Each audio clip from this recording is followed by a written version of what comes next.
Hi friends, welcome to Aarthi world. இன்றைக்கி நம்ம பண்ண போகிறது என்ன தான் தட்டு நிறைய செஞ்சு வச்சாலும் திரும்பி பார்க்குறதுக்குள்ளே காலியாகிற ஒரு ஸ்நாக்ஸ் ரெசிபி தான். ஆமாம், நம்ம கோபி 65 தான் பண்ண போகிறோம். இது எப்படி மைதா, கார்ன்ஃப்ளவர், பேக்கிங் சோடா இது எதுவுமே யூஸ் பண்ணாமல் அதே நேரம் சூப்பரான டேஸ்ட்லேயும் பண்ணலான்னு பார்த்துடலாம். வாங்க வீடியோக்குள்ளே போகலாம். இதுக்கு ஒரு மீடியம் சைஸ் காலிஃப்ளவரை நான் வெட்டி வச்சுக்கிறேன். அடுத்து கொஞ்சம் வெந்நீர் வச்சுக்கலாம். வெந்நீர் லைட்டாக கொதிக்கும் போதே மஞ்சள் பொடி, கொஞ்சம் உப்பு போட்டு வெட்டி வச்சிருந்த காலிஃப்ளவரை உள்ளே சேர்த்து ஒரு 3 நிமிஷத்துக்கு அது வேகட்டும். அதை அப்படியே விட்டுடலாம். இது வேகிற டைமுக்குள்ளே நம்ம மாவு ரெடி பண்ணிட்டு வந்துடலாம். இதுக்கு 3 டேபிள் ஸ்பூன் கடலை மாவு, 3 டேபிள் ஸ்பூன் அரிசி மாவு,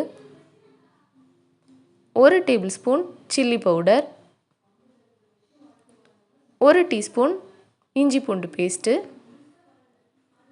1/2 டேபிள் ஸ்பூன் கரம் மசாலா, கொஞ்சம் மஞ்சள் பொடி, தேவையான அளவுக்கு உப்பு, இதை சேர்த்து ஒரு தடவை மிக்ஸ் பண்ணி விட்டுக்கிறேன்.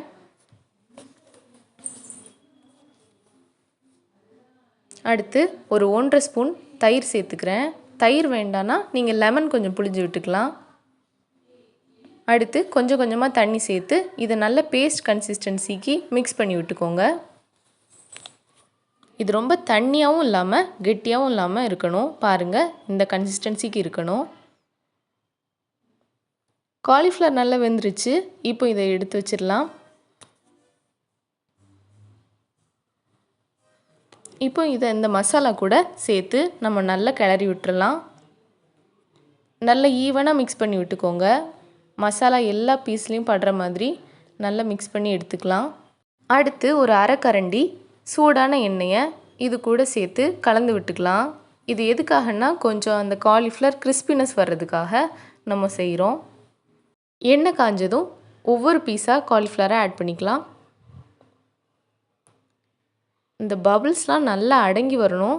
அதே நேரம் நல்ல கோல்டன் கலரில் ஃப்ரை ஆகி வரணும்.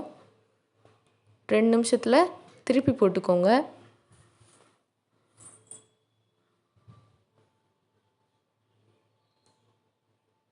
பாருங்கள், பபிள்ஸ்லாம் நல்லா அடங்கிருச்சு. இந்த ஸ்டேஜில் இதை எடுத்துடலாம்.